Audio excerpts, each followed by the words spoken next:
Hello everyone.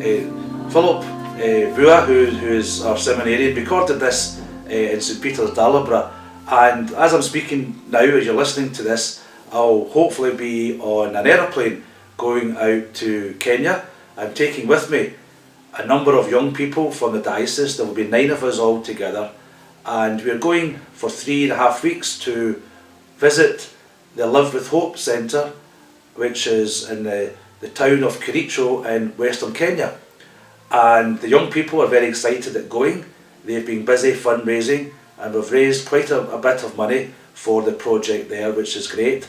And the rest of the money the young people have paid themselves. So they're a great bunch of young people, and I look forward to spending this time. They're coming from all over the diocese, several of them from the Western Isles, some from the Clyde Islands, and others from all over the mainland.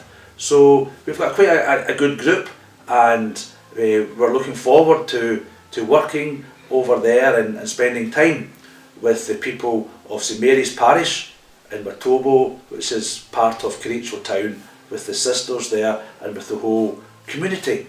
And when we're there, we're going to do lots of exciting tasks. We'll be visiting people in their homes, we'll be visiting schools, we're going to be helping with young people, we're going to visit the sick, we're going to be doing lots of different things, just sharing life with people who are poor. And the two things that I hope that our young people, and I know they will, benefit from this trip. The first is that they will have a new experience of faith.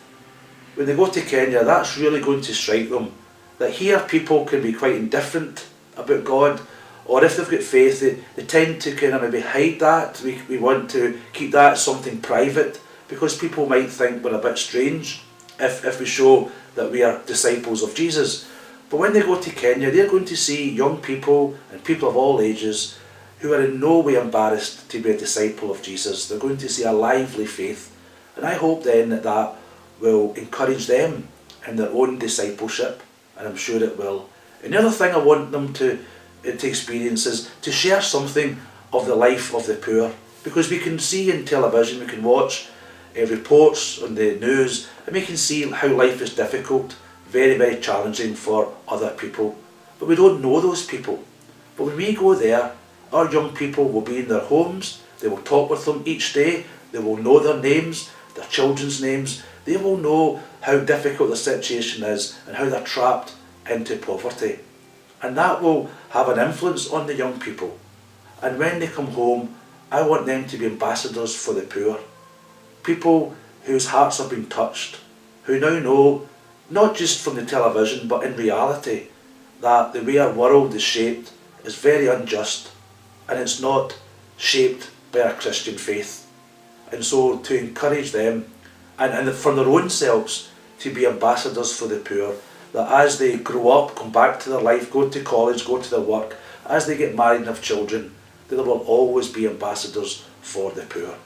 So I ask you please, over the next month or so, to remember us in Kenya, and to pray for us as we go around all our different tasks. The Lord will keep us safe, that He'll bless what we do and be instruments of His love and goodness in the lives of other people. Yes. And also finally, if any individual or if any parish community or group of friends or whatever would like to make a donation to Live with Hope, then you can look at the screen and you can see the bank account of where it can go into. And Angela Kelly is the girl who's my assistant, and every single penny which is sent goes directly to Live with Hope. There's no commission, we don't take any money out of it, we don't take any cut. Every single penny which is donated goes 100% to Live with Hope. And when we come back, we will show you the many different great activities that Live with Hope does.